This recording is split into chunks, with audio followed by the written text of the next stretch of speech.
నమస్కారం ఘంటారావానికి స్వాగతం. ముందుగా ప్రధానాంశాలు. పశ్చిమాసియాలో పతాక స్థాయికి చేరుకున్న యుద్ధం. గల్ఫ్లోని చమురు, గ్యాస్ క్షేత్రాలపై ఇరాన్ దాడులు.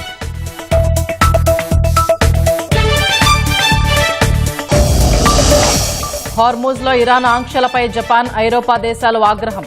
నౌకలు అడ్డుకోవడం అంతర్జాతీయ భద్రతకు ముప్పు అని వ్యాఖ్య.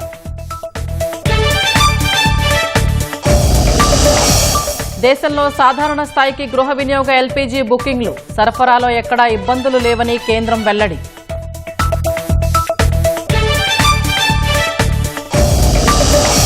పోలవరం జిల్లా వీరభద్రాపురం పరిసరాల్లో పులి సంచారం. వచ్చిన దారిలోనే వెనక్కి ప్రయాణిస్తుందన్న అధికారులు.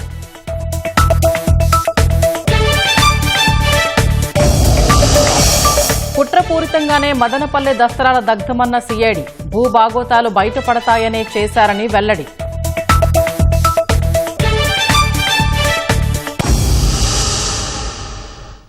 పశ్చిమాసియాలో యుద్ధం పతాక స్థాయికి చేరుకుంది. గల్ఫ్లోని చమురు, గ్యాస్ క్షేత్రాలపై ఇరాన్ భీకర దాడులతో విరుచుకుపడుతోంది. ఈ దాడులతో పలు రిఫైనరీలు మంటల్లో చిక్కుకున్నాయి. అటు ఇరాన్ దాడిలో అమెరికాకు చెందిన F-35 యుద్ధ విమానం తీవ్రంగా దెబ్బతిన్నట్లు తెలుస్తోంది. ఇరాన్ దాడులను Britain, France, Germany, Italy, Netherlands, Japan దేశాలన్నీ ఖండిస్తూ ఓ సంయుక్త ప్రకటనను విడుదల చేశాయి. ప్రతీకార దాడులు చేస్తామని జపాన్ ఇరాన్ను హెచ్చరించింది. ప్రపంచ ఆర్థిక వ్యవస్థలో ప్రకంపనలు సృష్టిస్తున్న యుద్ధంలో ఉద్రిక్తతలను మరింత పెంచుతూ గల్ఫ్ దేశాల్లోని చమురు, సహజ వాయువు కేంద్రాలపై ఇరాన్ దాడులను మరింత ముమ్మరం చేసింది. తమ గ్యాస్ క్షేత్రం సౌత్ పార్స్పై దాడికి ప్రతీకారంగా పెద్ద ఎత్తున దాడులు చేస్తోంది. ఇజ్రాయెల్లోని హైఫా చమురు శుద్ధి కర్మాగారంపై క్షిపణి దాడి జరిగింది. దాంతోపాటు హైఫాలోని విద్యుత్ కేంద్రంపైన ఇరాన్ దాడి చేసింది. ఉత్తర ఇజ్రాయెల్లోని కిర్యత్ షమోనా పట్టణంలో జరిగిన రాకెట్ దాడిలో 4 గాయపడ్డారు. తమ ప్రాంతాల వైపు దూసుకొస్తున్న డ్రోన్లను అడ్డుకునే పనిలో తమ రక్షణ దళాలు నిమగ్నమైనట్లు ఇజ్రాయెల్ సైన్యం వెల్లడించింది. మధ్య, ఉత్తర, దక్షిణ ప్రాంతాల వైపు 3 విడతలుగా ఇరాన్ క్షిపణులను ప్రయోగించినట్లు స్థానిక మీడియా పేర్కొంది.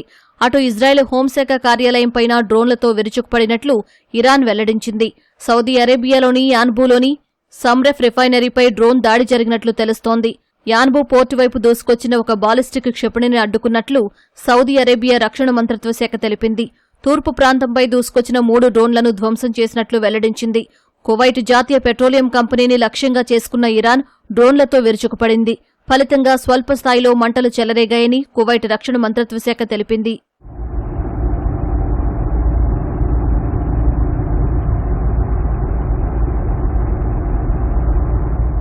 అమెరికాకు చెందిన F-35 యుద్ధ విమానంపై దాడి చేసి దెబ్బతీసినట్లు Islamic revolutionary guard corps IRGC ప్రకటించింది. తమ ప్రాంతం వైపు దూసుకొచ్చిన F-35 యుద్ధ విమానం తమ వైమానిక రక్షణ వ్యవస్థలు లక్ష్యంగా చేసుకుని దాడులు చేస్తున్నట్లు ఉన్న వీడియోను ఇరాన్ మీడియా ప్రచురించింది. ఈ దాడిలో విమానం తీవ్రంగా దెబ్బతిందని పేర్కొంది. దీనిని అధికారికంగా ధృవీకరించిన అమెరికా ఒక జెట్ విమానం అత్యవసరంగా ల్యాండ్ అవ్వాల్సి వచ్చిందని US సెంట్రల్ కమాండ్ పేర్కొంది. ఇరాన్లో మరింత లోతుల్లోకి వెళ్లి దాడులు చేస్తున్నట్లు అమెరికా చీఫ్ ఆఫ్ స్టాఫ్ వెల్లడించారు. హర్మోజ్లో ఇరాన్ బోట్లను తమ యుద్ధ విమానాలు వెంటాడుతున్నాయని తెలిపారు. ఇరాన్ సైన్యం భవిష్యత్తు అమెరికా చేతిలో ఉందని రక్షణ మంత్రి పీట్ హెగ్సెత్ తెలిపారు. అటు యుద్ధం ప్రారంభమైన తర్వాత ఇజ్రాయెల్ తొలిసారి ఉత్తర ఇరాన్పై దాడులు చేసింది. కాస్పియన్ సముద్రంలోని నౌకలు, పోర్టులు, కమాండ్ కేంద్రంపై దాడులు చేసినట్లు ఇజ్రాయెల్ ప్రకటించింది. ఈ యుద్ధంలో ఇరాన్కు భారీ స్థాయిలో నష్టం జరిగిందని, టెహ్రాన్ ఎప్పటికంటే బలహీనంగా మారిందని ఇజ్రాయెల్ ప్రధాని నెతన్యాహు వెల్లడించారు. యురేనియంను సుసంపన్నం చేసే లేదా బాలిస్టిక్ క్షిపణులను ఉత్పత్తి చేసే సామర్థ్యం ఇరాన్కు ఇకపై లేదని నెతన్యాహు పేర్కొన్నారు. తాను చనిపోయినట్లు వార్తలు వస్తున్న వేళ నెతన్యాహు మీడియాతో మాట్లాడారు. తన మరణంపై వచ్చిన వార్తలను ఖండించారు. ఇరాక్లోని సలాహల్దీన్ ప్రావిన్స్లో PMF దళాలే లక్ష్యంగా ఇజ్రాయెల్ వైమానిక దాడి చేసింది. దక్షిణ లెబనాన్ పైన ఇజ్రాయెల్ వైమానిక దాడులు కొనసాగిస్తోంది. మర్జాయున్ ప్రాంతంలోని కబ్రికా, టోలియోన్ నగరాల్లోని హెజ్బొల్లా స్థావరాలపై దాడులు చేసింది. ఇజ్రాయెల్ దాడుల కారణంగా ప్రధాన విద్యుత్ సబ్స్టేషన్ దెబ్బతినడంతో దక్షిణ లెబనాన్లోని విద్యుత్కు తీవ్ర అంతరాయం ఏర్పడింది.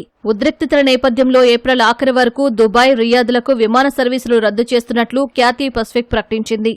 గల్ఫ్లోని చమురు, గ్యాస్ క్షేత్రాలపై ఇరాన్ దాడులను Britain, France, Germany, Italy, Netherlands, Japan దేశాలన్నీ ఖండిస్తూ ఓ సంయుక్త ప్రకటనను విడుదల చేశాయి. హొర్మోజ్లో సురక్షిత రవాణాకు సరైన చర్యలు చేపట్టడానికి సహకరిస్తామని తెలిపాయి. అటు అమెరికా అధ్యక్షుడు డొనాల్డ్ ట్రంప్తో భేటీ అయిన జపాన్ ప్రధాని తకాయిచి హొర్మోజ్లో సహకారానికి సమ్మతించారు. ఖతార్ చమురు క్షేత్రాలపై దాడులు చేస్తే ప్రతీకార దాడులు చేస్తామని హెచ్చరించారు. ఇరాన్ దాడులను సౌదీ అరేబియా, ఖతార్, యూఏఈ ఖండించాయి. ఇదో ప్రమాదకర చర్య అని వ్యాఖ్యానించాయి. ఖతార్తో పాటు గల్ఫ్లోని మిత్రదేశాలకు అండగా ఉంటామని యూకే ప్రధాని కీర్ స్టార్మర్ వెల్లడించారు. రాస్ లఫాన్ గ్యాస్ క్షేత్రంపై ఇరాన్ దాడులు జరిపిన తర్వాత ఖతార్ పాలకుడు షేక్ తమీం బిన్ హమ్మద్ అల్థానీకి ఫోన్ చేసిన స్టార్మర్ టెహ్రాన్ దాడులను ఖండించారు. దేశంలో గృహ వినియోగ ఎల్పీజీ బుకింగ్లు క్రమంగా సాధారణ స్థాయికి వస్తున్నాయని కేంద్ర ప్రభుత్వం వెల్లడించింది.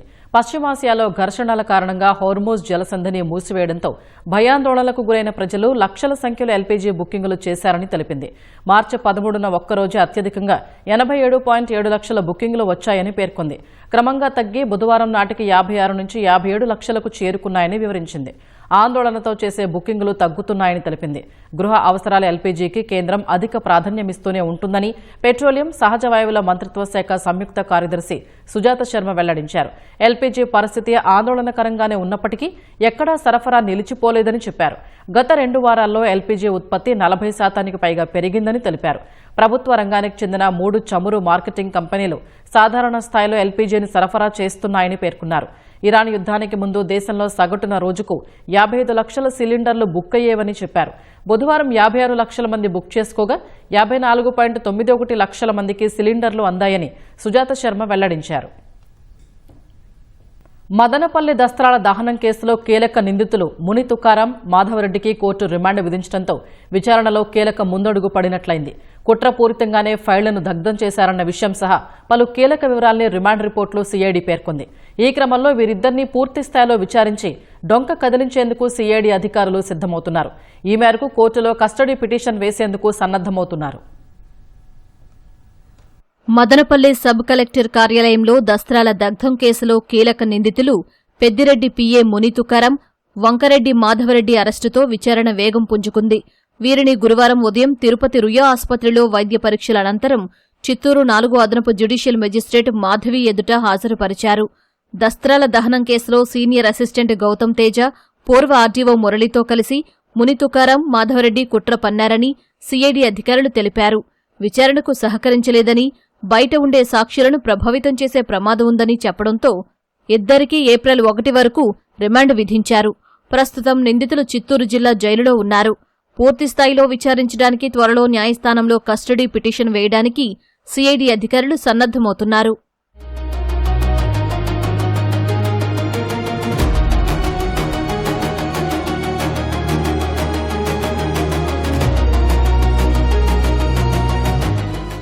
దస్త్రాల దహనానికి సంబంధించి కీలక విషయాలను సీఐడీ తన రిమాండ్ రిపోర్టులో పేర్కొంది. నేరపూరిత కుట్రతోనే దస్త్రాలను తగలబెట్టించారని అధికారులు స్పష్టం చేశారు. 1,85,00,000 రూపాయల విలువైన ప్రభుత్వ ఆస్తికి నష్టం కలిగించారని తెలిపారు. ముని తుకారం పెద్దిరెడ్డి రామచంద్రారెడ్డికి పీఏగా ఉంటూ రాజకీయ పలుకుబడితో రెవెన్యూ వ్యవస్థను ప్రభావితం చేశారని తెలిపారు.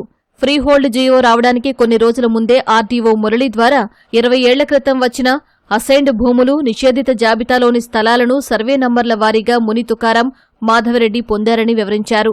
తదననుగుణంగా పేదలపై దౌర్జన్యానికి పాల్పడి తక్కువ ధరకు కొనుగోలు చేశారన్నారు. 2023 డిసెంబర్ 19న ఫ్రీహోల్డ్ జీవో రాగా అంతకుముందే ఒప్పందం చేసుకున్నారని వివరించారు. ఆ తర్వాత అధికారికంగా రికార్డులోకి ఎక్కించుకున్నారని పేర్కొన్నారు. తర్వాత ఆ భూములతో రియల్ ఎస్టేట్ చేసి భారీగా ఆర్జించారని తెలిపారు. నిబంధనలకు విరుద్ధంగా ఏకంగా 22,523 ఎకరాల అసైన్డ్ నిషేధిత భూముల్ని నిందితులు ఫ్రీహోల్డ్ చేసుకున్నట్లు సీఐడీ నిర్ధారించింది. 2024 జూన్లో ప్రభుత్వం మారగానే ఎన్నికల సమయంలో వచ్చిన ఆర్డీఓ హరిప్రసాద్ను బదిలీ చేస్తూ ఉత్తర్వులు ఇచ్చారని తెలిపారు. ఐఏఎస్ అధికారి మేఘస్వరూప్ సబ్ కలెక్టర్గా వస్తుండటంతో ఫ్రీహోల్డ్ అక్రమాలు బయటకు వస్తాయని ఇద్దరు నిందితులతో పాటు పూర్వ ఆర్డీఓ మురళి భావించారని రిమాండ్ రిపోర్టులో సీఐడీ అధికారులు పేర్కొన్నారు. అక్రమాలు బయటకు వస్తాయనే ఉద్దేశంతో రికార్డుల సెక్షన్లోని పత్రాలను దగ్ధం చేయించారని తెలిపారు. RDO Murali, senior assistant Gautam తేజను పురుగొల్పి కుట్ర అమలయ్యేలా చూశారని రిమాండ్ రిపోర్టులో వివరించారు.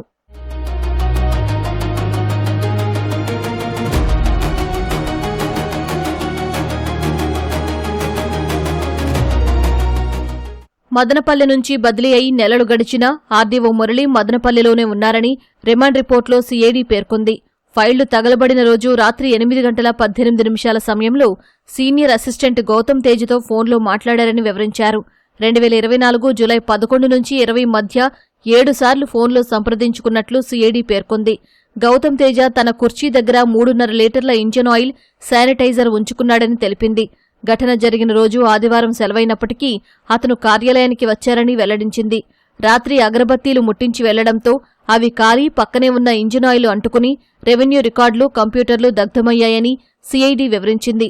హైదరాబాద్, మంగళగిరిలోని ఫోరెన్సిక్ ల్యాబ్లు ఈ విషయాన్ని నిర్ధారించాయని, కేసులో మొత్తం 123 మందిని విచారించామని పేర్కొంది. 2024 జూలై 21కి ముందు 10 రోజుల పాటు సీసీటీవీ ఫుటేజ్ కనిపించకుండా చేశారని సిఐడి వివరించింది. పాత ఆర్డీఓ మురళికి పెద్దిరెడ్డి రామచంద్రారెడ్డి వ్యక్తిగత వ్యవహారాలు చూసే శశికాంత్తోనూ సన్నిహిత సంబంధాలు ఉన్నాయని రిమాండ్ రిపోర్టు తెలిపింది.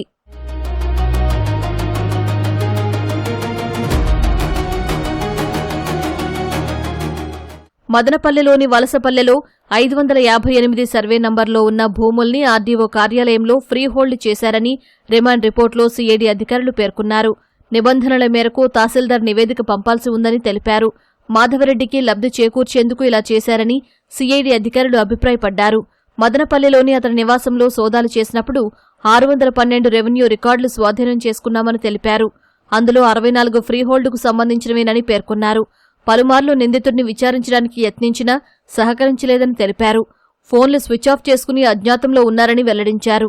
విదేశాలకు పరారవుతారన్న ఉద్దేశంతో గత ఏడాది నవంబర్ 12న లుకౌట్ నోటీసులు జారీ చేశామన్నారు. పెద్దిరెడ్డి రామచంద్రారెడ్డి పిఏ ముని తుకారాం కూడా విచారణకు సహకరించలేదని సిఐడి అధికారులు రిమాండ్ రిపోర్టులో పేర్కొన్నారు. తిరుపతిలోని నివాసానికి వెళితే అమెరికాకు వెళ్లారని స్థానికులు చెప్పినట్లు తెలిపారు. లుకౌట్ నోటీసుల జారీ నేపథ్యంలో అమెరికా నుంచి వచ్చిన తర్వాత ప్రయాణ వివరాలు అన్నమయ్య జిల్లా ఎస్పీకి చెప్పాలని కోర్టు ఆదేశించినా అందించలేదన్నారు. దేశంలోనే ఉంటూ అజ్ఞాతంలో గడిపారని తెలిపారు. ఈ ఏడాది జనవరిలో బెంగళూరులోని కుమార్తె ఇంటికి వెళ్లి వారికి నోటీసులిచ్చినా తుకారాం సమాధానం ఇవ్వలేదన్నారు. అకాల వర్షాలతో పంటలకు జరిగిన నష్టం వివరాలను వెంటనే సేకరించాలని ముఖ్యమంత్రి చంద్రబాబు అధికారుల్ని ఆదేశించారు. వాతావరణ పరిస్థితులపై రైతులకు ఎప్పటికప్పుడు సూచనలు చేయాలని, పంట నష్టం తగ్గించేలా చర్యలు తీసుకోవాలని నిర్దేశించారు. అకాల వర్షాలు, వడగళ్లు, పంటలకు నష్టంపై గురువారం ఆయన అధికారులతో సమీక్షించారు. రాష్ట్రంలో 6 జిల్లాల పరిధిలోని 16 మండలాల్లో పంట నష్టం ఉందని ప్రాథమికంగా అంచనా వేసినట్లు అధికారులు సీఎంకు వివరించారు. కృష్ణా, నెల్లూరు, శ్రీ సత్యసాయి, ఎన్టీఆర్, అనంతపురం, పార్వతీపురం, మన్యం జిల్లాలకు సంబంధించి 16 మండలాల్లో 89 గ్రామాల్లో 1215 హెక్టార్లలో 2043 మంది రైతులకు సంబంధించిన వ్యవసాయ పంటలు దెబ్బతిన్నట్లు ప్రాథమికంగా గుర్తించామని అధికారులు సీఎంకు వివరించారు. అటు వ్యవసాయ శాఖ మంత్రి అచ్చెన్నాయుడు వడగళ్ల వానలపై ఉన్నతాధికారులతో టెలికాన్ఫరెన్స్ నిర్వహించారు. రాబోయే 3-4 రోజుల పాటు ఉరుములు, మెరుపులు, ఉయిరుగాలులతో కూడిన వడగళ్ల వానలు కురిసే అవకాశం ఉందని వాతావరణ శాఖ హెచ్చరించినట్లు మంత్రి అచ్చెన్నాయుడు తెలిపారు. పండిన పంటల్ని సాధ్యమైనంత త్వరగా సేకరించి భద్రపరచాలని, పండ్ల తోటల రక్షణకు చర్యలు తీసుకోవాలని రైతులకు సూచించారు. వర్షాల కారణంగా మిరప, మొక్కజొన్న, అరటి, మామిడికి నష్టం వాటిల్లే అవకాశం ఉందని అధికారులు మంత్రికి వివరించారు. నార్మన్ ఫాస్టర్ డిజైన్లను అనుసరించి రాజధాని అమరావతిలో నిర్మిస్తున్న ఐకానిక్ భవనాలైన సెక్రటేరియట్ టవర్స్, హైకోర్టు, అసెంబ్లీ నిర్మాణం 2027 డిసెంబర్ కల్లా పూర్తవుతాయని సిఆర్డీఏ కమిషనర్ కన్నబాబు వెల్లడించారు. 2028 మార్చి కల్లా వాటి నుంచి కార్యకలాపాలు ప్రారంభించేలా వసతులు అందుబాటులోకి తెస్తామని తెలిపారు. ఢిల్లీలో ఎకనామిక్ టైమ్స్ ఆధ్వర్యంలో జరిగిన గౌటెక్ 2026 అవార్డ్స్ కార్యక్రమంలో డిజిటల్ టెక్నాలజీ ఇనిషియేటివ్స్ విభాగంలో నూతన రాజధాని అమరావతికి ప్రకటించిన బంగారు పురస్కారాన్ని కన్నబాబు అందుకున్నారు. దేశంలో ఏ నగరానికి లేనట్లుగా అమరావతిలో ప్రాజెక్టుల పర్యవేక్షణకు రూపొందించిన డిజిటల్ ట్విన్ను పరిశీలించి జ్యూరీ ఈ అవార్డు ప్రకటించిందని కన్నబాబు చెప్పారు. రాజధానిలో భారీ ప్రాజెక్టులన్నింటినీ సకాలంలో నాణ్యంగా నిర్మించడానికి ఆధునిక సాంకేతికత ద్వారా పర్యవేక్షిస్తున్నట్లు తెలిపారు. పాలకొల్లు నియోజకవర్గ ప్రజలకు మేలు జరిగే పనులకే అధిక ప్రాధాన్యతనిస్తూ పనిచేస్తున్నారని, వ్యక్తిగత లబ్ధి కోసం ఏనాడు పని చేయలేదని మంత్రి నిమ్మల రామానాయుడు తెలిపారు. పశ్చిమ గోదావరి జిల్లా పాలకొల్లులోని ఎంఎంకేఎన్ మున్సిపల్ ఉన్నత పాఠశాల ప్రాంగణంలో ధర్మారావు ఫౌండేషన్ ఆధ్వర్యంలో యూనియన్ బ్యాంకు సిఎస్ఆర్ నిధులతో 250 మంది విద్యార్థులకు మంత్రి ఉచితంగా సైకిళ్లను అందజేశారు. 3 సార్లు ఎమ్మెల్యేగా గెలిపించడంతో పాటు మంత్రిగా అవకాశం కల్పించిన నియోజకవర్గ ప్రజల రుణం తీర్చుకునేలా రోజుకు 18 గంటల పాటు శ్రమిస్తున్నారని నిమ్మలు తెలిపారు. నియోజకవర్గంలో 9వ తరగతి చదివే విద్యార్థులకు దశల వారీగా సైకిళ్లు అందజేస్తున్నామని, భవిష్యత్తులో 6 నుంచి ఇంటర్ వరకు చదివే వారికి సైకిళ్లు ఇవ్వాలనే ఆలోచన ఉందని చెప్పారు.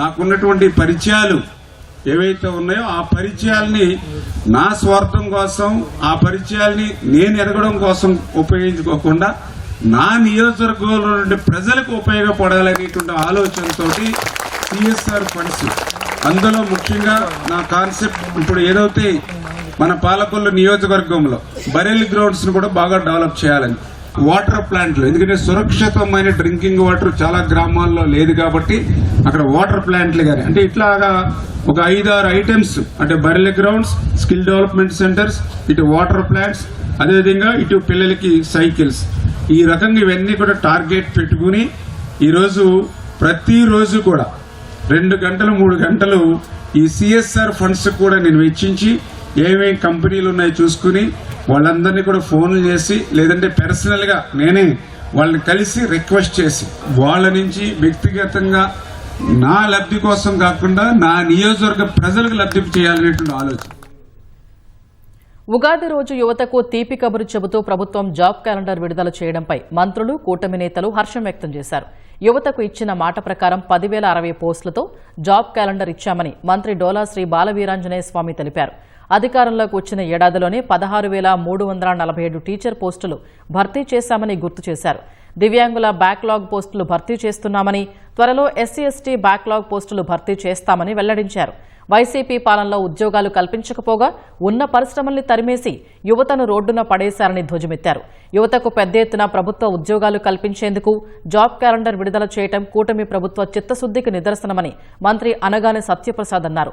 జగన్ రెడ్డి తన పాలనలో ప్రతి ఏటా జాబ్ క్యాలెండర్ ఇస్తానంటూ యువతను మోసం చేశారని మండిపడ్డారు. యువగళం పాదయాత్రలో లోకేష్ ఇచ్చిన ప్రతి ఒక్క హామీని అమలు చేస్తున్నట్లు చీఫ్ విప్ జీవీ ఆంజనేయులు చెప్పారు. నిరుద్యోగ యువత పోటీ పరీక్షలకు సిద్ధం కావాలని ఎమ్మెల్యేలు వేమిరెడ్డి ప్రశాంత్ రెడ్డి, కాలువ శ్రీనివాసులు, గణబాబు తదితరులు సూచించారు. రాష్ట్ర వ్యాప్తంగా మరిన్ని వార్తలు వేగంగా సంక్షిప్తంగా చూద్దాం. కూటమి పాలనలో రహదారుల అభివృద్ది వేగంగా జరుగుతోందని ఎంపీ కలిశెట్టి అప్పలనాయుడు అన్నారు. విజయనగరంలో పలు రహదారుల అభివృద్ది పనులకు ఎమ్మెల్యే అదితి విజయలక్ష్మి గజపతిరాజుతో కలిసి శంకుస్థాపన చేశారు. ఈదురుగాలులకు మార్కాపురం జిల్లా త్రిప్రాంతకం మండలం సోమైపల్లిలో అరటి పంటకు తీవ్ర నష్టం వాటిల్లింది. పంటకు పెట్టిన పెట్టుబడులు కూడా తిరిగి వచ్చే పరిస్థితి లేదని రైతులు ఆవేదన వ్యక్తం చేస్తున్నారు. పల్నాడు జిల్లా పెదకూరుపాడు మండలం గారపాడులో 35 క్వింటాళ్ల మిర్చిని దొంగలు ఎత్తుకెళ్లారు. పండించిన పంట అపహరణకు గురికావడంతో రైతు విచారంలో మునిగారు. కర్నూలు జిల్లా బీజేపీ అధ్యక్షుడు రామకృష్ణ సహా 8 మందిపై ఆదోని పోలీస్ స్టేషన్లో చీటింగ్ కేసు నమోదైంది. రిజిస్ట్రేషన్ అయిన భూమిని మళ్లీ తనకు అమ్మేందుకు ప్రయత్నించి డబ్బులు తీసుకున్నారని బాధితుడు పోలీసులకు ఫిర్యాదు చేశాడు. విశాఖ మద్దెలపాలెంలో అన్నదమ్ములపై రౌడీ షీటర్ అనిల్, అతని అనుచరులు మారణాయుధాలతో దాడి చేశారు. ఘటనలో అన్న వెంకటేష్ మృతి చెందారు. నిందితులను పోలీసులు అదుపులోకి తీసుకున్నారు. కర్నూలు జిల్లా ఆదోని మండలం పెద్ద తొంబలంలో విద్యుత్ స్తంభంపై మరమ్మతులు చేస్తున్న కార్మికుడు షార్ట్ సర్క్యూట్కు గురయ్యారు. ప్రాణాపాయ స్థితిలో ఉన్న అతడిని గ్రామస్తులు రక్షించి ఆసుపత్రికి తరలించారు. శ్రీకాళహస్తీశ్వర ఆలయాన్ని కేంద్ర మంత్రి కిషన్ రెడ్డి దర్శించుకున్నారు. పండితులు మంత్రోచ్చారణలతో ఆశీర్వచనాలు చేసి తీర్థ ప్రసాదాలు అందజేశారు. కర్నూలు జిల్లా కల్లూరులోని చౌడేశ్వరి దేవాలయంలో ఉగాది సందర్భంగా ఆలయం చుట్టూ ఏర్పాటు చేసిన బురదలో ఆనవాయితీగా ఎడ్లబండ్ల పోటీలు నిర్వహించారు. రైతులు తమ ఎద్దులతో పెద్ద సంఖ్యలో పోటీల్లో పాల్గొన్నారు. కర్నూలు జిల్లా కోడుమూరులో ఉగాదిని పురస్కరించుకుని శ్రీ వల్లేలంబదేవి రథోత్సవాన్ని ఘనంగా నిర్వహించారు. రథాన్ని ప్రత్యేకంగా పూలతో అలంకరించి అమ్మవారిని ఊరేగించారు. విశాఖ జిల్లా భీమిలి నూకాలమ్మ జాతరలో కమిటీ వైఫల్యంతో భక్తులు తీవ్ర ఇబ్బందులు ఎదుర్కొన్నారు. సరైన దర్శన ఏర్పాట్లు లేకపోవడంతో క్యూలైన్లలో భక్తులు గంటల కొద్దీ వేచి ఉండాల్సిన పరిస్థితులు నెలకొన్నాయి.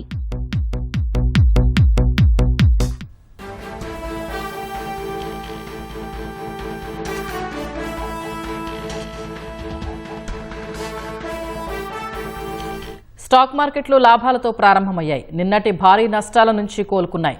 సెన్సెక్స్ 800 పాయింట్లకు పైగా లాభంలో ఉంది. నిఫ్టీ 200 పాయింట్లకు పైగా లాభంతో ఉంది.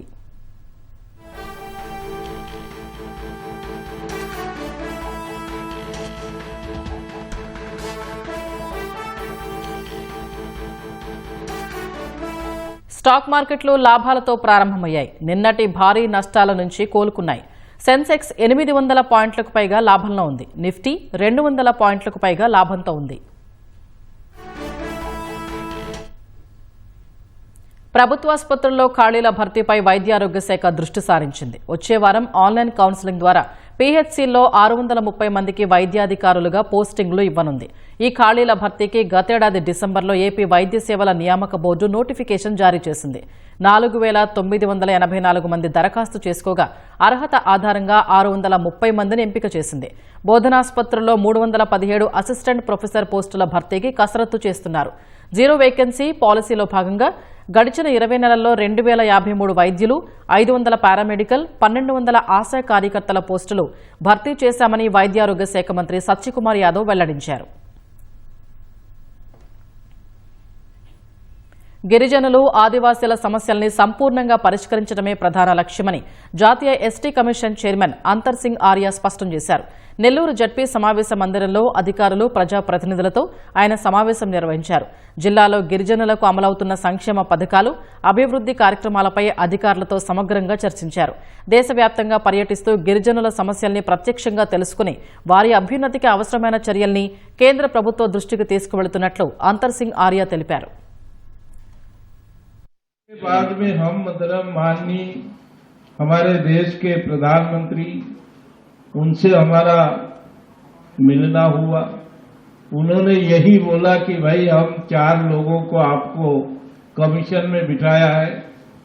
मुझे ग्राउंड की रिपोर्ट चाहिए कि इस देश के अंदर जो रहने वाले जो आदिवासी हैं, भारत सरकार की योजना और स्टेट गवर्नमेंट की योजना कितनी फलीभूत हो रही, उनको लाभ मिल रहा या न मिल रहा, ये पूरी रिपोर्ट मुझे प्रस्तुत करें. వైసీపీ నేత పిన్నెల్లి రామకృష్ణారెడ్డి బెయిల్పై జైలు నుంచి విడుదలై మాచర్లకు రావడంతో ఆ పార్టీ శ్రేణులు రెచ్చిపోయాయి. పట్టణంలో పోలీసులు 144 సెక్షన్ విధించిన వైసీపీ కార్యకర్తలు ఆ ఆంక్షల్ని అడుగడుగునా ఉల్లంఘిస్తూ బైక్ ర్యాలీ, ఊరేగింపు నిర్వహించారు. పోలీసులు ఎక్కడికక్కడ బారికేడ్లు ఏర్పాటు చేసి పరిమిత సంఖ్యలోనే వాహనాలకు అనుమతి ఉందని చెబుతున్నా లెక్క చేయలేదు. ఈ క్రమంలో పిన్నెల్లి రామకృష్ణారెడ్డి పోలీసులకు మధ్య వాగ్వాదం జరిగింది. పోలీసులు వారిస్తున్నా వినకుండా పట్టణంలో వైసీపీ కార్యకర్తలు హడావుడి చేశారు. బాణాసంచా కాలుస్తూ నినాదాలు చేస్తూ రహదారిపై హల్చల్ చేశారు.